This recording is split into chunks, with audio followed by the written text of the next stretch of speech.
வரதட்சணை கொடுமையால் உயிரிழந்த தெய்வ மகள் ரிதன்யா அவருடைய வீட்டில் தான் இருக்கிறோம். என் பேர் NC சீனிவாசன். நான் உலக இந்து திருக்கோவில்கள் அமைப்பினுடைய நிறுவன தலைவர். ரிதன்யா இறந்து ஏறத்தாழ 1 மாதம் ஆகுது. இறந்ததில்லை, அது ஒரு கொலை. அது யாரால அந்த சம்பவம் நடந்தது நாட்டு மக்களுக்கு தெரியும்.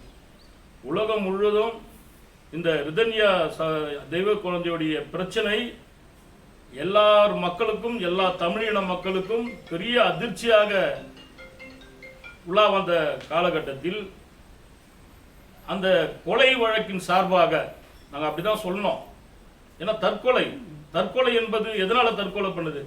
ஒரு சின்ன வயசுலேருந்து நல்லா ஒரு ஆர்வமாக படித்து செல்வாக்கோடு படித்து நல்ல ஒரு தொழிலுக்கு போகிற நேரத்தில் அதுக்கு திருமணம் பண்ணி கொடுத்து அவங்க பெற்றோர்கள் அதை பெற்று வளர்த்து ஆளாக்கி எந்த லெவலில் அதை வளர்த்துருப்பாங்க.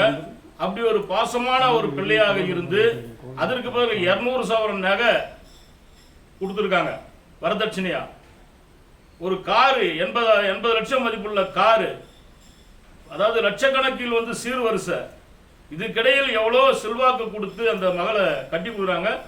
அந்த மகள் மனம் குமுறலோடு 2 மாதமாக பல வகையிலான துன்புறுத்தல், உடல் ரீதியாகவும் மன ரீதியாகவும் மற்ற அத்தனை வகையிலான குறைகள், அந்த கஷ்டங்களை சுமந்து வாழ்ந்த பெண் இது மாதிரி தகப்பனாருக்கு ஏறத்தாழ 10 வாய்ஸ் ரெக்கார்டு போட்டுட்டு அந்த குழந்தை உயிர் இழக்குது.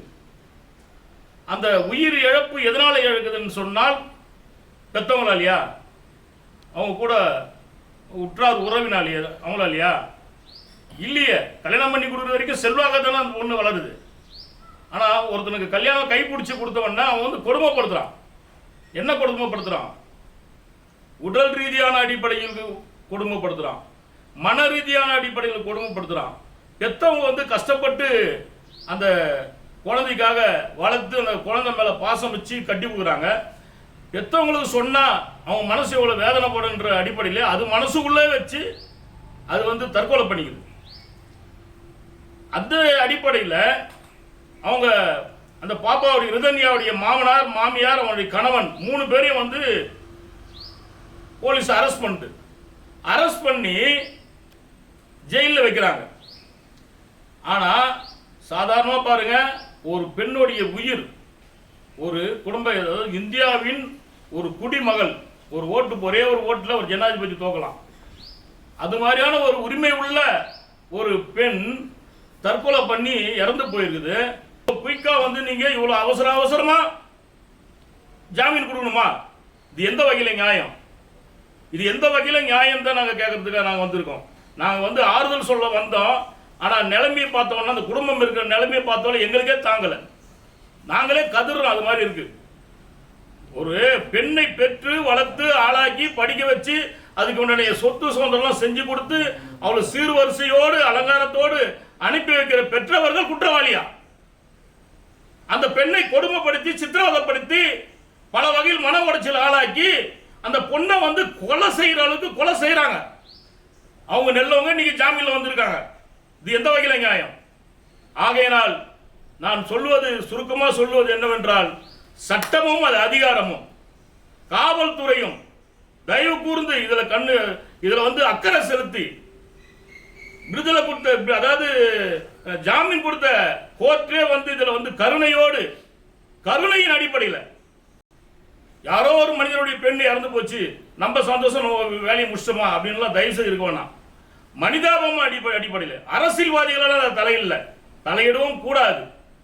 ஆனால் இது உரிமையின் அடிப்படையில் தயவு கூர்ந்து சொல்றேன், அந்த பெண் இறந்த உடனே அந்த பெண்ணுக்கு இறப்புக்கேற்ற நீதி கிடைக்கணும்.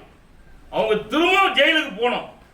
ஜெயிலுக்கு போய் அந்த பாப்பாவை கொடுமைப்படுத்தி சித்திரவதை பண்ண அந்த அவங்களுடைய கணவர் கவின், அவங்க அப்பா, அவங்க அம்மா மீண்டும் ஜெயிலுக்கு போனோம். எப்படிங்க அந்த பொண்ணு சாகுது? அந்த பொண்ணு வீட்டில் சொல்ல செத்துச்சு. ஏங்க, எந்த பெண்ணும் கல்யாணம் பண்ணி போயிட்டு புருஷன் வீட்டில் இருந்தா புருஷன் பண்ற கொடுமைகளை சகித்து கொண்டு தகப்பனருக்கோ தாய்க்கோ தம்பிக்கோ சொல்லக்கூடாது, சொல்ல முடியாது. சொன்னா அந்த குடும்பம் வருத்தப்படும், நம்ம பெற்றோர்கள் வருத்தப்படுவாங்க, நம்ம தம்பி வருத்தப்படுவாங்க தானே எண்ணம் இருக்கும்.